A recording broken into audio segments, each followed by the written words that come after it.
Background: my grandparents have always been a big part of my life, as have the rest of my family. They had 5 children, including my father, and 13 grandchildren, 6 great-grandchildren. My grandparents are quite rich. They had 3 businesses until last year when my grandfather died. I am the child of my grandchildren and have always been very close to them. My grandma used to babysit me until I could go to kindergarten. I wrap Christmas presents for her every year. I decorate their house, and I worked at their bar on Fridays in college, no pay, as they are too old to do these things themselves. All this was offered to my cousins, but they never helped. My grandparents ran a show horse farm for over 40 years. It was what my father took with him and I quickly began to love. I used to go every weekend with my grandma up until high school when I started studying. Even though I don't ride horses anymore, my dad and I go to clean the stalls and look after the horses every week when my grandparents are away on trips. Usually once every 2 months. My grandparents were a huge part of my life. Problem: my grandmother died 4 weeks ago. It was devastating. My grandmother left my aunts, uncles, and dad about $85,000 each. Money for which she and my grandfather worked very, very hard. It was expected. What was not expected was that they would leave me just over $45,000 along with some other valuables. I was honestly shocked. All my cousins received about $2,000 each and a few trinkets. Obviously you can see where it was going. My aunts and uncles were at the reading when I was told, so they told their children. Everyone except the parents is furious. My cousins, who are already adults, demand that I divide them equally. I don't feel like I should. I was very close to my grandparents and did a lot for them, but it's hard. My family is very tight-knit and we have holidays / monthly parties / dinners / etc. together, every year. I never expected money to tear us apart. This money can change a lot for me. I could pay off my $10,000 student loan and put the rest into my upcoming wedding / future kids / savings account. A small part of me wants to share it equally, just to have everyone together. But there was a reason they left this to me. They didn't do it to hurt anyone. I was the only one who visited them and helped them. None of them took the time to see them, except for family gatherings. But no one understands this except my parents.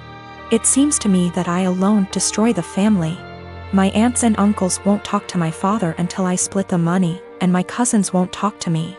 I only have a student loan and a car payment, so I don't have much debt, but it could give me a comfortable future. They all keep throwing in my face that they have families, house payments, college to pay for, etc. They keep saying I've been planning this for a long time, but I really didn't. I loved my grandparents. My fiancé tells me to forget about them and do what's best for me, but I'm a big family man. I don't want to split the money, that could really help me, but I feel like they can play with me, forcing me to choose between them and this. My parents also want me to keep the money for myself, as they think my family members are being ridiculous in demanding it. Is it right for me to keep that much? I feel like I deserve it. Is it right for me to put this money on my family? Or are the people I've been so close to all my life taking advantage of me? $45,000 versus $2,000 is a huge difference. PS, there is more in the will than I explained. Houses, classic cars, horses, farm, land, CDs, etc. The cashback / checking accounts I was given is the only thing that seems to be a problem for everyone. I have inherited more money than my cousins. They demand that I divide it equally between them or never speak to them again. So I am 22 years old. I don't have much knowledge about finances and stuff as I still live at home as I'm at university. I do however pay my parents about £300 a month rent. I pay my own phone plan, buy material stuff I want or need, pay out for other services like for music or whatever, and try to put as much as I can in savings whilst still keeping enough in my main account for day-to-day purchases. Currently, I am saving up for driving lessons and hope that if I pass decently, I can use some of my savings towards getting a car. I'm in my final year of uni, so I'll be done and able to work full-time when all this happens. I also decided to get a credit card so I can learn how to manage credit wisely and build some up. My credit score is good for someone of my age and circumstance, but obviously it's nothing great in comparison for other stuff. I should point out that at most I only plan on using this card with a total adding up to £100. I've stuck to that so far and only actually used it twice, with these purchases only adding up to £80, and I paid it off quickly. I do not plan on exceeding my limit anytime soon, as I've heard far too many horror stories of people just using their credit card too much cause it was handy and getting into debt. The only people I disclosed this to was my dad, as my mom has the tendency to blab to my brother and sister-in-law, both 28. She happened to overhear us talking one day, and before I knew it, my brother and sister-in-law got wind and asked me if they could use it. They both admitted they had debt spurred on by excessive credit card use and thought that since I basically had nothing owed on mine, it was free money. I told them quite politely that I was really uncomfortable with that idea and that I would owe the money, and I can't magic up that kind of money. Things went quiet until a few days later they both turned up at the house. They were nice to start with, but basically started demanding I let them use the card, and they tried to manipulate my mother into guilting me into doing it. I got really angry, and when my brother said I owe it to them because they used to babysit me up until a couple of years ago, I laughed in their faces and walked out. When I came home, I learned they tried to manipulate my dad and he kicked them both out. My mother then tried and he told her to go too, and she is currently staying with my brother and Sil. The only person on my side is my dad, who tells me they're all trying to take me for a ride and they're trying to manipulate me cause I'm young and they think I'm vulnerable. My brother, sister-in-law and mom on the other hand think it isn't a big deal letting someone else use my card. It's really messing with my head, and I just want everyone to stop being in an argument. Recently, my cousin and cousin-in-law have been thinking about relocating to our state because of recent job opportunities, and we've hosted them in the past when they visited. The first time they stayed with us, before my son was born, my nephew seemed to develop a strong attachment to my wife and always wanted to be near her. He drew a picture of a heart and picked some flowers from our yard and gave them to her before they left, saying he loved her. My wife thought this was sweet and gently handled his crush by telling him she would always love him as his aunt, but she was sure he would find another girl to fill his heart soon. He told her no, she was his girlfriend. This weekend, they were staying with us again, and my nephew again wanted to be near my wife every chance he got. His mom and dad noticed and told him that because my wife now had to care for our son, she couldn't pay attention to him as much as before. He got upset, telling us that she was his girlfriend, and had a meltdown, which caused my son to start crying. When my wife got up to take our son to another room to calm him down, my nephew got up to follow, and his dad had to forcibly restrain him from following them.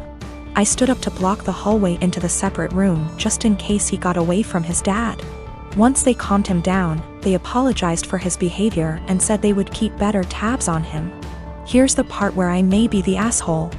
I told my cousins I didn't feel comfortable with my nephew being so possessive of my wife, and I know for sure she didn't, especially since he seemed to be so jealous of our son.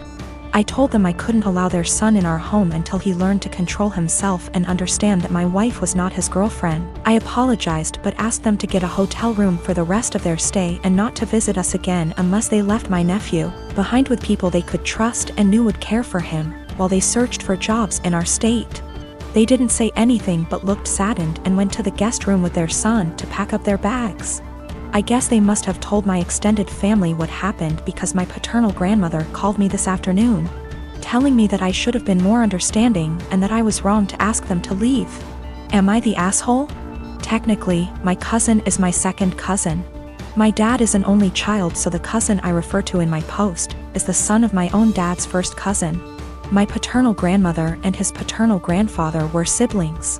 I'm not sure if this is correct, but his autistic son would technically be my third cousin. The reason I refer to him as my nephew is because he's the generation after mine in our family tree, and it's less of a mouthful to refer to him as cousin X removed. A lot of people have posted that it's not correct to refer to him as my nephew, but to be frank, I don't care. And my family's never followed this traditional genealogy nomenclature. Without being specific, in the western state I was born and grew up in, it's not uncommon to refer to even close, unrelated adults as uncles or aunts. I call him my nephew because my cousin and I were close, and I still hope to have a close relationship with him if at all possible. Though I don't know how after this situation. Some have asked if I was jealous of my nephew calling my wife his GF. The first time, I thought it was amusing and was surprised that he had any romantic notions towards anyone, let alone my wife. Remember, in my mind he's my nephew and I never thought of him as anything other than a large kid because of his developmental delays and normal, for him, childlike behavior. Regarding the situation that happened this weekend, I was only concerned for my wife and son's safety. I didn't know how he would react and followed my cousin's lead, but wasn't about to let him get near my wife and son once they left the room. I don't know what was said to my paternal grandmother, but I don't want to react in anger and want to talk to my cousin once we've both had time to process what happened and calmed down. My husband doesn't like to go out much. It's not something that I've ever faulted him for or been mad at him about. We've never gotten in fights about it till now, and it's something he told me up front when we had first gotten in the relationship 4 years ago. I'm never going to be the kind of person that likes to go out a lot. I just want to hang out at home. And I of course said that it was fine because that's not a flaw to me, it's just a character trait. I used to suffer from depression due to a lot of traumas in my life. I found it really hard to go outside at all, and especially alone. I missed out on a lot of experiences because of this. In our first year of dating, he got me to have more confidence in myself, so I stopped hiding. I got a therapist and have been on a wonderful little antidepressant. We got married 1 year later and I'm still happier than I have ever been, and I'm incredibly grateful to have him in my life. That hasn't changed one bit. Now, I know that this isn't what he does. I know that he doesn't stay inside because he's depressed, it's because it's in his nature to be a house cat. And like I said, I'm still fine with that. Lately he's not okay with me doing this, though. If I ask him if he wants to see a movie with me and he said no, or the more common, I don't know, maybe, I'll usually ask him 2 more times, and then if he still says no, or maybe I'll go by myself. It's the same with going out to dinner, taking little classes, etc. We had fun with this at first. I would come home from doing the thing and then I would excitedly tell him what I'd done and the people I'd met. He'd happily listen and hug me and kiss me on the forehead. It was a really beautiful thing. At one point we called it My Little Adventures, and I would take Polaroid pictures and show them to him and then hang them on the kitchen wall. It was a seriously beautiful point in our relationship, and the times that we would go out and take Polaroids together were some of the happiest times in my life. I even made it a point to have us go to things that he liked to do. It was great. It was seriously so great. About 2 years ago I asked him, hey, I've been really passionate about learning a language and eventually going to this language's place of origin. Do you want to study it with me and then go there too? And he said no to the language, but maybe to going with me. Cut to now, and I'm pretty good at this language. I decided about 4 months ago that I am going to this place. I asked he and he would still like to come with me, and he said no and got kind of upset that I had learned this language without him. You're the one that's going to know anything, there's really no point in me going. I was kind of taken aback because during the process he was really supportive. I didn't really push it, but I apologized and went somewhere else to clear my head about things, and we were fine later on that day. I bought the tickets for me and my mother to go to the place about 4 weeks ago, and ever since then, things have been really tense. If I ask him to do minor things, like come to the grocery store with me, he gets a bit of an attitude. I can tell that he knows this is ridiculous though, because he'll say sorry almost immediately and be sad and quiet the rest of the time. I've tried to talk to him about what's bothering him, but he keeps either saying that it's nothing and he doesn't want to talk about it, or will tell me not to press it and then get mad and leave. I don't know what to do at this point. Our relationship has been so great, but I can feel things being strained. I can feel him kind of slipping away.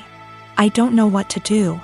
I thought about buying him a ticket to the place anyway and surprising him, because I really would love it if he could go with me, and I know for a fact it's somewhere he's always been interested in. But I also don't want to force him, because I hate forcing people to do things. However, I also don't want to stop having these experiences for myself just because he doesn't want to. I've never faulted him for wanting to be at home, so why is he faulting me for wanting to be outside? I don't know how to talk to him or what to say.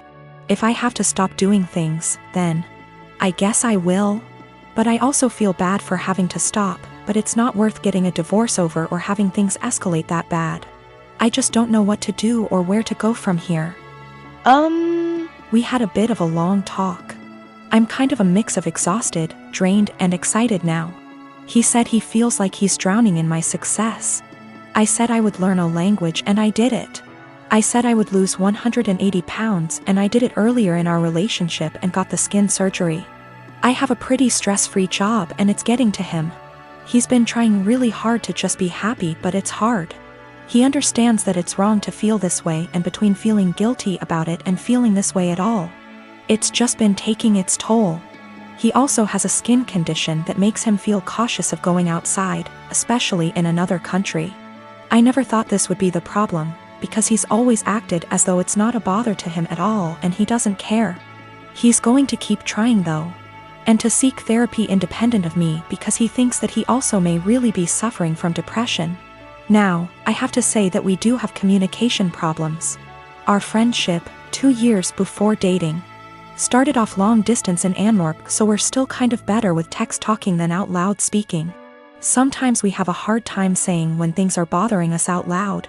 So we'll text it out and then read off of that text because we find it hard to verbalize, and sometimes we just take things harder than we should. We've agreed to go to marriage counseling and we're making an appointment together tomorrow, so there are good things afoot. For more good news, he's agreed to go on vacation with me and my mother. I messed up in this, too. I like to think that hearing maybe or other apathetic answers instead of just yes or no didn't bother me, but it did. And sometimes, as some people pointed out, I would get kind of passive-aggressive about it. I'd ask him simply because it meant that I tried at times. I'm not proud of it, but it happened. I'm going to work on that more in myself as well.